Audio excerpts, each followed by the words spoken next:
All right, it is 3 o'clock. Thank you for joining us at home, and we have folks in the room here. So this session is Unmasking the Digital Violent Extremism Threat, and I want to welcome Dr. Ardian Tchaikovsky and Dr. Allison McDowell Smith. Hopefully I pronounced that right, and correct me if I didn't. And I will turn the floor over to you. We see your presentation, and it's yours. Thank you, sir. I appreciate that. All good with the pronunciation. My name is Arden Shaikovzi, and I'm the director of the American Counterterrorism Targeting and Resilience Institute. We are a recently initiated institute that focuses on, let's say, all forms of extremism, militant jihadi, right wing, left wing. Most of our research is conducted, most of our data sources, data points are from the online space. That's where we derive our data and analysis from as well. So this is going to also form the crux of today's presentation between myself and my colleague here today. Very briefly about myself before I hand over to my colleague. Before starting ACTRI, I have worked overseas in countries like Iraq, Syria, Jordan, Somalia, Western Europe, most recently in Ukraine, and looking at the issue of foreign fighters as well. So with that being said, I'm just going to have now my colleague get to the first part of the presentation, and then I will proceed from that point on. Hi, everyone. I'm Dr. Allison McDowell Smith, and I'm the Deputy Director here at ACTRI. A little bit of my background is actually the opposite, I would say, of Ardian's, where my research has focused more domestically here in the States in regards to extremism. And I also am the Associate Dean of the Graduate Liberal Arts and Sciences at Nichols College, which is located in Dudley, Massachusetts, so a small rural area about an hour outside of Boston. So I'm going to start us off today. I do want to present a little caveat that we do have a good amount of slides today to show you with a lot of visuals. Some of them we're going to move fast through. With that being said, please, reach out to myself or to Hillary if you would like a copy of our presentation and or more information of what we're not able to cover here today. But to really provide some more context to our presentation today, we wanted to really talk a little bit more about these categories where our research focuses and what that might mean in regards to implications for all of you. So as Ardian had mentioned, we do look at militant jihadi, we look at left wing, and we look at right wing. I will preference that these are very broad categories, and they have many different layers within each of these categories. For a historical landscape, this is a chart in regards to from the Center for Strategic and International Studies, and it really shows a lot of the different types of extremism that we have faced here in the U.S. As you will see, we started off really, if we were going to look at from the 1990s to current, we had the Oklahoma City bombing. We then had 9/11. During this time, we also saw an increase in the far left activity in regards to ELF and ELF. But what we have seen is while religious terrorism has caused the largest total number of fatalities, specifically in regards to 9/11, we have seen that the right-wing attacks have caused more deaths in any given year. So a lot of our research has looked at all of these different types of extremism, but really what is the, for instance, the likelihood that that is something that could happen more locally. So to really start us off, we're going to talk a little bit about militant jihadi, and I'm actually going to turn this back over to my colleague. Thank you, Allison. So obviously, foreign terrorist fighters, it's a topic that has been sort of in a spotlight while ISIS's so-called caliphate had preoccupied much of the media scene, the public scene in general as well. Having said that, we need to kind of continue to pay attention to the foreign terrorist fighters, meaning those who have traveled to countries like Iraq and Syria and other parts and other war theaters as well, and how that kind of landscape may affect the domestic domestic realities or domestic landscape here as well. Obviously, we look at the United States in terms of representation. We had upwards of 300 to 400 foreign terrorist fighters who have joined or travelers to Iraq and Syria, which is comparatively low compared to, let's say, European counterparts or other in the Middle East as well. Nevertheless, it is important for us to look into the militant jihadi at a global spectrum, but also how that militant jihadi landscape affects us locally as well. So we have to be also cognizant of that fact as well. If we, for example, take as an example the state of Vermont, students from overseas and conflict zones within our higher educational institution do constitute significant proportion. So we have significant proportion of international students that they're in some capacity related to countries like Iraq, Syria, Somalia, and so on. Coupled that with the ideologies and grievances within their own culture and society they bring along with them, and political climate and COVID-19, we could have some serious and challenging circumstances here as well.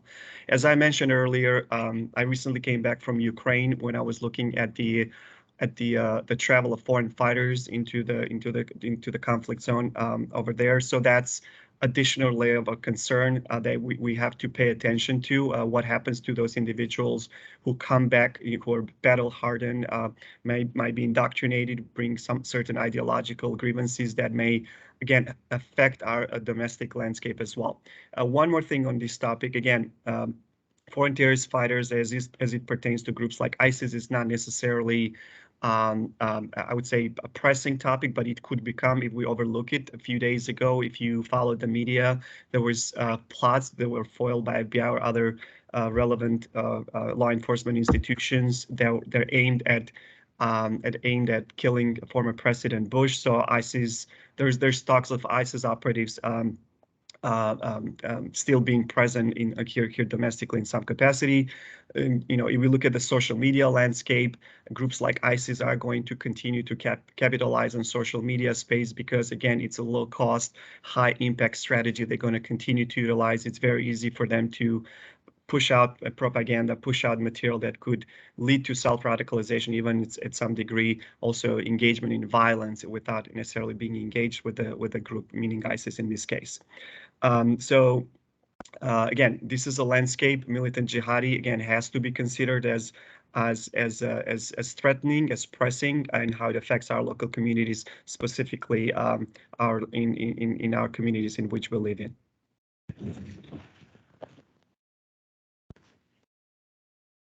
Now, as we move along to left-wing extremism, a lot of times this is one of those types of extremism that we sometimes have as being overlooked.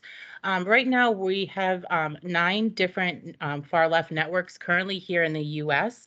An interesting study that was actually done by the FBI, or I would say statistics done by the FBI, between 1996 and 2002, the groups of the Animal Liberation Front and the Earth Liberation Front were responsible for over 600 criminal acts here in the U.S. and causing more than $42 million in damages, specifically in regards to vandalism and destruction of property.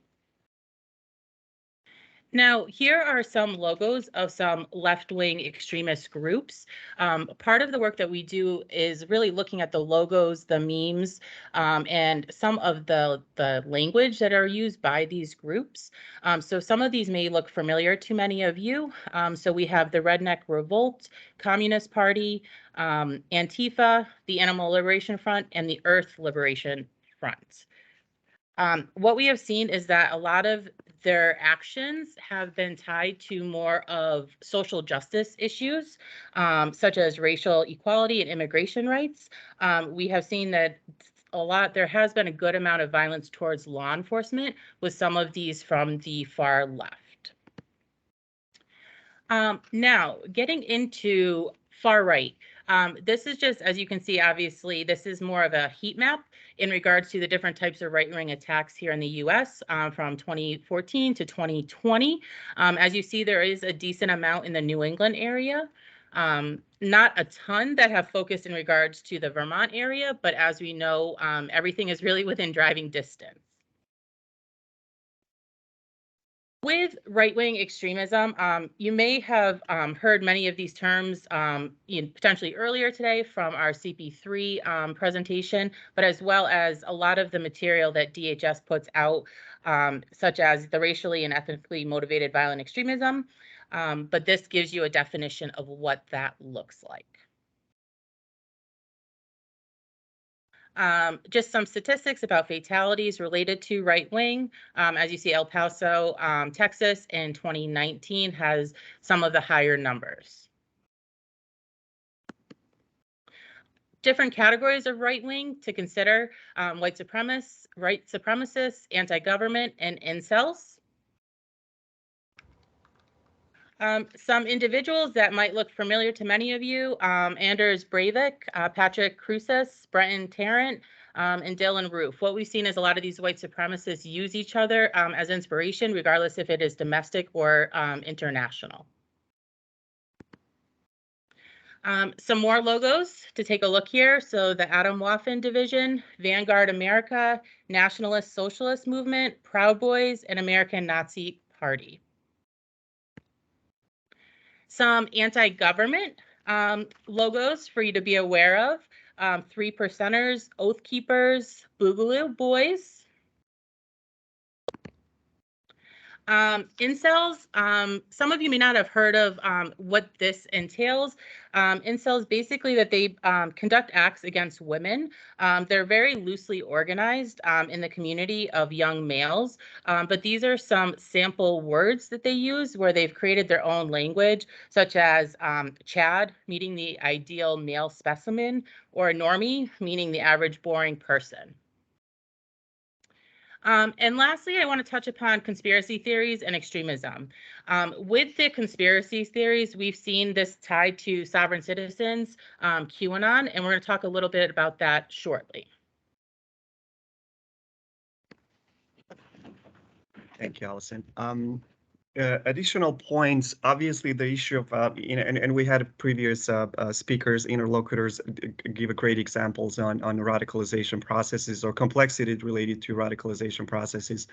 Obviously, this is a difficult question to have to answer when it comes to what actually triggers, what is the actual norm when we look at radicalization process and trajectories as well. It really depends on the unit of analysis. Are we looking at the individual unit? Are we looking at the societal unit? Are we looking at the group level unit? So it's really important for us to consider those as well. Radicalization, even the grievances within that spectra could differ, based on location, based on ethnicity, based on groups as well. So it's really difficult to pinpoint to what does a typical radicalization trajectory look like.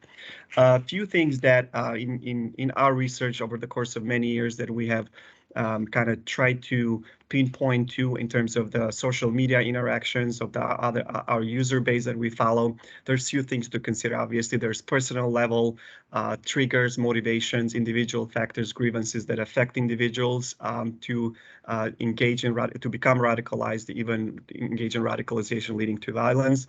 The second is what we refer to as group thinking. This is the practice where of thinking or making decisions as a group in a way that discourages creativity or individual responsibility as well. Another term that we talk about and other research has pointed out to is what we refer to as group polarization. Basically, where the emphasis is on enhancing an opinion within a group, but in groupthink the emphasis is on group on group itself, not necessarily on other groups as well. So in other words, the group polarization can be more extreme than individual viewpoints, if we want to refer to that as well. Another term to look for, again, is collective identity, which changes over time. And depending on whether we're talking about those who are active on mainstream social media platforms like Facebook, Twitter, YouTube, or others on more alternative social media platforms like Telegram, Gap, and so on as well. Lastly, psychosocial. Obviously, this is more of one of the most complex, facets of understanding radicalization processes and trajectories. Obviously, we're talking about mental, emotional, social, and spiritual aspects. Again, it's a really multidimensional approach that we have to consider as well. Again, it's really context specific, it's individual specific in many ways as well. So again, it's very difficult to pinpoint to a set of indicators that we should be looking at as we assess radicalization processes and trajectories. Moving forward, the second part of the presentation is going to be on the kind of work that we do, the kind of information that we extract from social media platforms, basically looking at how social media, what kind of platform does social media offer to, let's say, individuals in terms of their interactions, in terms of their mobility, in terms of the rhetoric that's being shared, and in terms of other components that we evaluate in our research as well. So I'll get to that in a few minutes as well. So this would be more of a simplified version of what we refer to as social media playground, as we see in our line of research as well. If you look at here on your left side, user network, this is basically us following individual user behaviors. How do individuals interact on social media platforms? How they relate to other individuals within their network or outside of their network. The very process of individual level interactions obviously leads to social networks, which is more complicated endeavor that we try to again address, see how the interactions happen within the context of social networks as well. The third component is what we refer to as algorithmic arrangements. Again, how does technology dictate or inform the manner in which individuals interact online on social media? What is the impact of technology, if you will, on interactions on the social media space as well? So to kind of simplify the previous slide, again, if we start from the very premise that individuals engage in this sort of individual user-to-user engagement, that leads to connections among the users within the same platform or across different platforms, as we refer to as across the ecosystem of platforms, meaning social media platforms such as Facebook, then being linked to, let's say, Telegram and others in more alternative spaces as well.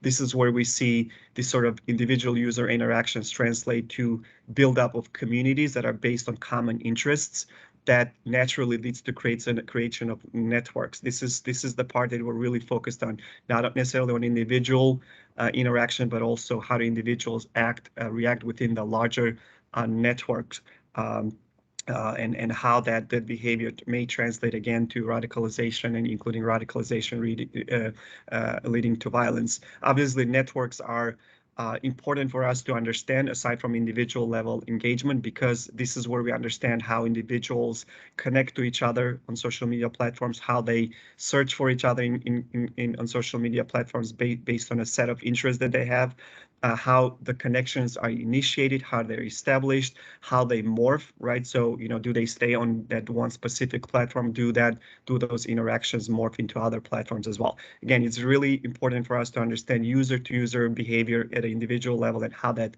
translates again to this sort of network level understanding that we try to develop as well. Within the same space, obviously, we look at what we refer to as echo chamber of information, basically spaces where individuals who think alike, share same ideology, share viewpoints, confine themselves, isolate themselves, and are not necessarily receptive to outside viewpoints. Echo chambers are really really important to look into, and how that potentially again may lead to radicalization as well.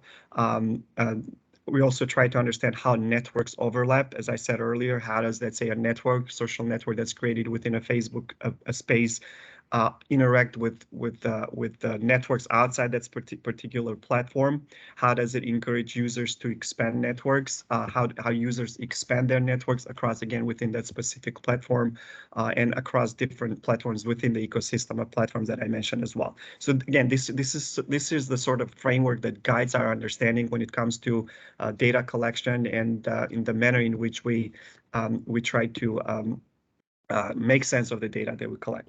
So sticking with the platforms, as I said earlier, we do focus on mainstream social media platforms. That's where most interaction happens. Facebook, YouTube, Twitter, that's where most of the discussion happens. And even in the most recent unfortunate events in Texas, we have evidence to suggest that the shooter has spread information, some information that was indicative of his attempted attack on Facebook, which is mainstream social media platform, including on others more in Instagram as well, but also in Telegram and other spaces as well. So obviously there's categories to what social media platforms represent. Facebook is again known to most of us. Twitch is another more under research, not necessarily well understood, but again, it is a gaming platform where we see a lot of, at least in our line of research, a lot of younger demographics engage in this sort of utilize that platform, but also we see fundraising happening on Twitch, obviously Instagram, YouTube, TikTok, Telegram being one of the most that I'm going to talk about in a few minutes as well. So basically, these are the spaces, one of the key spaces that we focus on, and where we derive most of our information from. In terms of our research projects, as I said earlier, Telegram is one of the key platforms that we try to focus on. This is where most of the interactions happen. This is where most of the action, if you will, happens when it comes to extremist rhetoric, extremist discourse across all extremist forms as well. Telegram, again, it's a free cloud-based instant messaging platform. It does have 500 million monthly active users. Important to point out here, so according to some data, more than 80% of are outside of the United States users, which makes it really difficult to control, whether we're talking administratively, we're talking logistically or legally, the interactions that happen online as well. They're available on desktop and mobile devices. It does have open source components, meaning that it's very easy to integrate outsource apps, integrate into the platform. It does have the user interface, which is very user friendly. Developers in researchers as ourselves can easily extract, I would say, information from public spaces as well. It is a crossover between what we refer to as what we know as traditional messaging applications and social media. So it's a hybrid. It's a mix of both in some ways. Again, some details in here very briefly. The process of accessing it's relatively easy, as easy as getting a burner phone number, a burner phone number to register. This is where extremist groups have been exploiting when it comes to registering and staying on this platform. It does offer end-to-end encrypted messaging and calling. Even the administrators of the website have claimed they have no access to the user interactions online. Actually, they even put out some, I believe, $300,000 award for anybody who may break their encryption key. It has not succeeded so far as well. Again, does have secret chats, which it is really more difficult for researchers and others to access. It's not impossible, but it's more difficult, and they work based on an invitation. Just a few important points that I thought it's important to point it out. What makes up Telegram channel, which is again it's a preferred medium of communication, has become, I should say, a preferred medium of communication since a lot of extremist groups have been kicked out of the mainstream social media platforms. It has been a preferred media communication platform for groups like ISIS for some time as well. So two things to consider: we have channels and we have what we refer to as groups within this platform. Basically, channels are one-way broadcast messages. Administrators run those channels. It's invitation only. It has unlimited subscribers, no access to subscriber information. So obviously, we can't see who is in that specific channel in terms of the general subscriber information. Upwards of 200K subscribers allowed in the channels. And they will have groups. Obviously, thinking of groups as standard group chats that we see in other platforms as well. A maximum 200,000 members information are accessible if we are part of that specific group as well. So we'll give a few examples on how that looks like. Basically, this is the spectrum in which we operate the channels and groups. This is where we collect most of the publicly available information as well. As I said earlier, for far right extremist groups, there's some data to suggest that in the last year or so, there's hardly 800 to 900 pieces of information that we consider to be chats or discussions, communications that were pushed out there by far-right extremist groups. Fast forward to 2022, we're having the hundreds of thousands. So whereas for the Islamic State, it has been, again, as I said, a preferred platform of communication in which even certain attacks that I listed here have been orchestrated and carried out. It has become a preferred platform for far-right, left-wing, and other extremist groups as well, in many ways as well.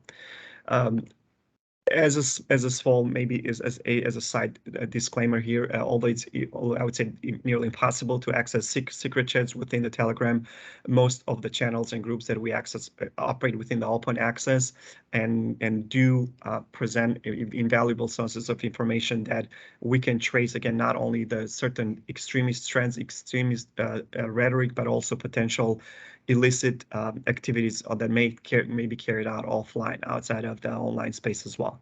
Again, from the counter messaging space, it does give us a good sense in terms of threat assessment, what's happening in terms of narratives, how these narratives are being developed within these spaces, and what can we best do, and what can we do when it comes to preventative measures that we could apply in this space as well.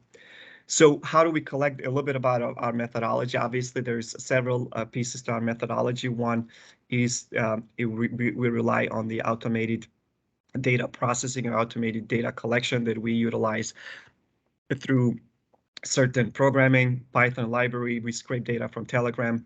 Again, scraping Telegram is not illegal unless we're authorized by the platform, which means that we have to submit a official request to utilize their API, basically interface that allows us our software to communicate with theirs and scrape data that are relevant to our research as well. By virtue of getting permission from them, there's no privacy violation of taking place, because again, the bot is only collecting information that are on the publicly accessible chats as opposed to private conversations. Again, private chats may sound more appealing, but most of the time we find relevant information to our research and the purpose of prevention as well taking place on public channels as opposed to private channels as well. So what are the benefits of the monitoring project that we do? There's few things. We have frequent and we have constant monitoring of sources of information happening on social media platforms. We have no data loss. 24/7 data gets circulated within our data collection space. We utilize mixed approach, meaning we do automated data processing, but also artificial intelligence, where we train certain language, and based on certain language, we collect our information. Also, what we also do, our ultimate goal is, again, this is as we have seen also with most recent unfortunate events in Texas and other places where individual had left the sort of breadcrumbs or digital footprint, insinuating that the individual was going to engage in violence, and not necessarily specify the location, but it is my understanding the language that he had used was, specifically in the case of Texas, said that I am about to shoot, and 3 dots. Basically, those are the kind of things that we're trying to grasp. Those are the language that we're trying to monitor and potentially, again, link that to potential violence or hate that might happen offline in many ways. So this is a very brief a snapshot of one of the channels. As you could see on the left side here, those are all channels or groups that are listed, and here we could see individual chats happening on that space as well. So how it works, very, very brief, very simplified version of the data collection process. So basically, it starts with us researchers at our center linking to a Telegram. It could be Gab, could be other places as well, but in this space, let's say it's Telegram, and then we give Telegram sort of set of instructions, if you will, in terms of the kind of information, the kind of data we want to collect from Telegram. For example, based on our keywords, but based on our keywords of interest, based on the current and trending things for that specific day, week, or month. So obviously, it goes through sift through process that gets done at a human-led level, and we had, that gets fed into the data set. And then we have a bot, again, as I said, automated data process that it's linked to the Telegram and extracts data from the Telegram based on the criteria that we had pushed out there, and then it goes and we extract all those sources of information as text data that we again later go and sift through. Obviously, other links that may not necessarily make it to a data set, we go review them manually, and depending on the relevancy, depending on whether we need them or we don't, we feed them back into the data set. If not, we dispose of, and we don't use them for any additional research as well. Once we collect the data, again, we sift through text data that were collected. We do create thread alerts to see if there is specific keyword or a combination of words that we should be looking at that may insinuate or lead to or make us believe that's alarming, and that we should be paying attention to any kind of, again, offline, online action or offline action as well. The ultimate goal, again, is to engage in natural language processing, where we train our artificial intelligence or bots that we create to extract as much as we can information that's again valuable in terms of real-time threat assessments that we conduct as well. So I'm not sure if you could see these, and I hope you do, but this is an extraction, an example of that. Again, we'll be more than glad to share our slides with you, once this is all over. But this is an example of, if you look at here to your left, this is basically this is a outline of the rhetoric or the discourse or the comments that we collect from social media platforms. Could be in the hundreds of thousands. The second column here represents unique ID for each channel or group.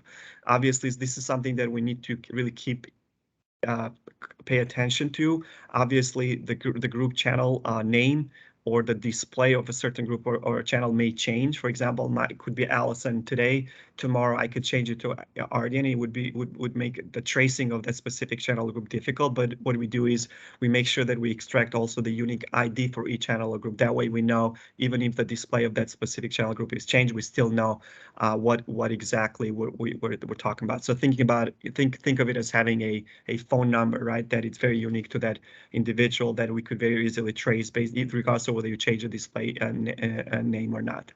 Again, the dates weren't extracted. This is whether it's a group or whether it's a chat. Words that are used, who wrote the message. Obviously, the links that are shared within that specific space. Are there external links that are being shared? So these are some of the things that we collect together and then again extrapolate and make sense to generate threat assessments to the extent that are timely in many ways as well. I'll skip through this again. This is again some examples of in recent months we have extracted upwards of 160,000 messages that pertain to right-wing extremist groups alone across 350 different channels or groups. We have extracted upwards of 1,500 unique domains, meaning different links within those sources as well. Obviously, there is a breakdown here. If you look at to your right here, we have anti-government, we have far right, we have QAnon, we have and other miscellaneous in terms of what we have found in our research as well. A few examples on Elsa. How many more? Like 2. Okay, I'll try. Up your next. Okay, I try to wrap up 2 minutes. So obviously, there is again, we'll be more than glad to share with you. But some research that we've conducted, it is specific to most recent, I would say, dangerous rhetoric that has been spewed by initially group, now movement QAnon. Again, probably most of you have heard about the group and what it stands for, so I'm just going to skip at this point. These are some of the keywords. Again, this is a micro, I would say a subset of the larger set of the keywords that we utilize when we trade certain information over here. But you could see, for example, far right. These would be some of the keywords that we utilize to extract information. And then if you look, to your right, you have far left group, and we have general topics that we do. It's just an overview of things to consider. I'm going to skip through here as well. So again, there's research that we could share with you. One thing that I would maybe just stick and maybe conclude with this one. This is a diagram again that we have created based on our research when we followed the QAnon movement on Telegram. So if you look at on the top right here, it's a Q drop, that source of information that is important, that was, so to speak, that was pushed out by QAnon, that adherent sympathizer must or should be looking into, should be paying attention to. Once that Q comes out, it's dropped into AQ, a message board, and then once that Q drop is dropped to that specific message board within the AQ, then goes into the other websites, qalerts.app and the others that I qanon.pub. So these are the websites.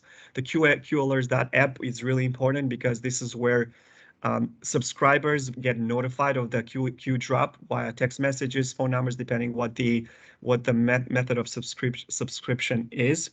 Once that gets circulated within that, again, the very niche, close-knit community of users within the platforms, that then gets filtered through alternative platforms like Telegram, Parler, Gab, and others as well. Again, talking back, the information gets sifted through again, gets marinated within those alternative platforms. Once that gets marinated and cleared, it makes into the more pedestrian side, into more mainstream social media platforms like Facebook, YouTube, and others as well. So as you could see, it's a really it is a simplified version of a more complicated interaction that happens online, but it is a complicated, nevertheless, that we need to understand in order to be able to track and also engage in the real-time threat assessments of the information as well. So I'm going to leave it at here, and I apologize for rushing through some of this material, but again, I will be more than glad to share with you slides, this and more with you for your consideration. Allison.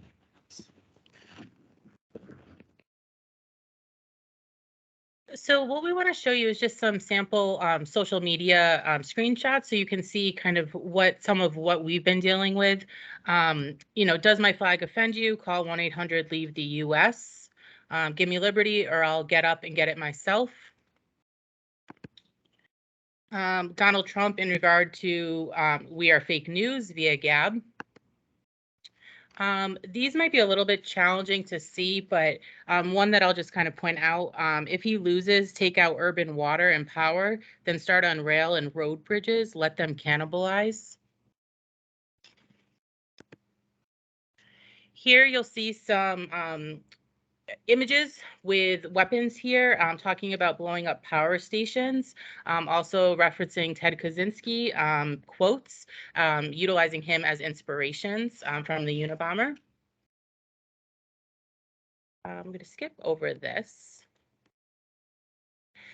What I want to, part of what we're going to conclude with today is some highlights from our trend reports that we do monthly, specifically how they relate to the Vermont region.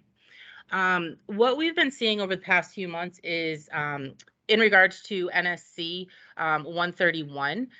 So as you see, this is catered to the New England region. There actually is a Vermont specific. This is the exact links to this channel in regards to Telegram. We have seen that these channels count for over 1,500 different subscribers, and what a lot of these members of the group are showing material in regards to protests that are happening around the region, including clashes with law enforcement. As we look at Vermont, one recent demonstration that we had here was in March 19th in Brattleboro, Vermont, where large signs were displayed saying "No Reds in Vermont." There was no physical violence that occurred with this, but there were many community members that claimed that there were some verbal threats and were emotionally disturbed over these actions. We've seen support to move conversations off Telegram and to migrate to Gab. Most recently, as of the past few days, what has been trending is in regards to NSC 131, the Boston demonstration against recent anti-white attacks. And that is trending in regards to the Vermont channel. Another thing that we have been seeing is in regards to the Patriot Front. And what we have seen, and you'll see here, actually at the lower left corner is some pictures of Vermont. What is happening is Patriot Front is sharing promotional activities or posters around college campuses, as well as other local communities. And they are doing this on a national level, but we're seeing it start to pick up here in the New England area. And what I want to show you is actually in Vermont from April 1st to current. All of the towns and cities you see here that have the blue dots on are where they've actually had the images taken of posters being put on regions within each of these towns or cities. So as you see, a lot focused around kind of the Burlington area, but also the northern area of Vermont. And this is something that is active. What we have seen is a lot of this does not necessarily signify a threat of violence right now.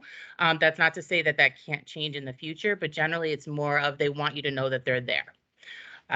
So to really conclude ourselves, I'm going to turn it back to Ardian, who's just going to provide some final thoughts on some recommendations. Thank you, Allison.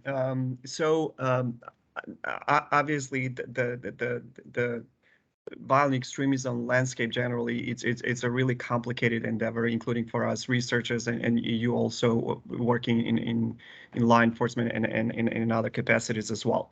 But speaking from our personal experience and in doing research and collecting data on social media platforms, we believe that there is a continued need to pay attention to real-time threat assessments online. Much of the discussion, much of the discourse, much of the digital footprint remains on social media platform. This is where we should be monitoring it more consistently, and we should this is where we should be investing our resources as well for real-time and invaluable information as well.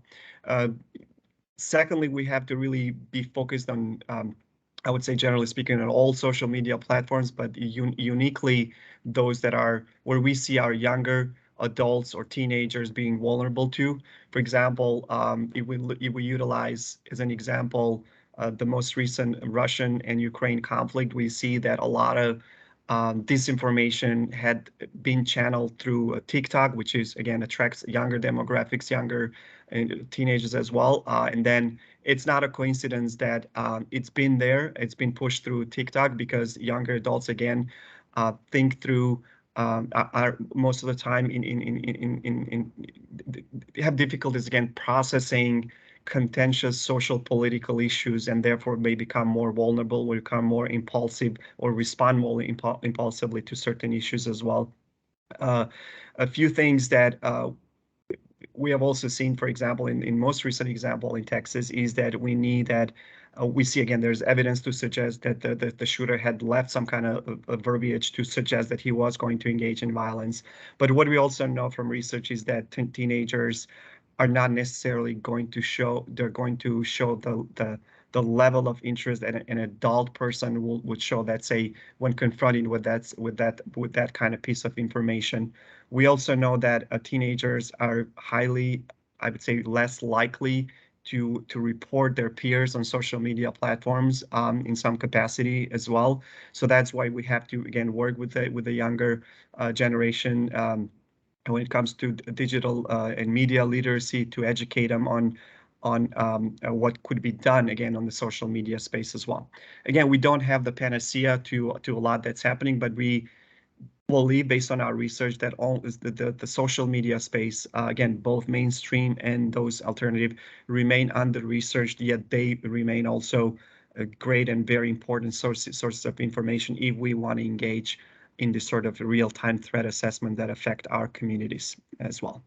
So with this, I would conclude our presentation as well. And I want to thank you for your patience and apologize a little bit for rushing through some of our slides. And we open up the floor to any questions you may have. Thank you. Thank you, guys. Does anyone have?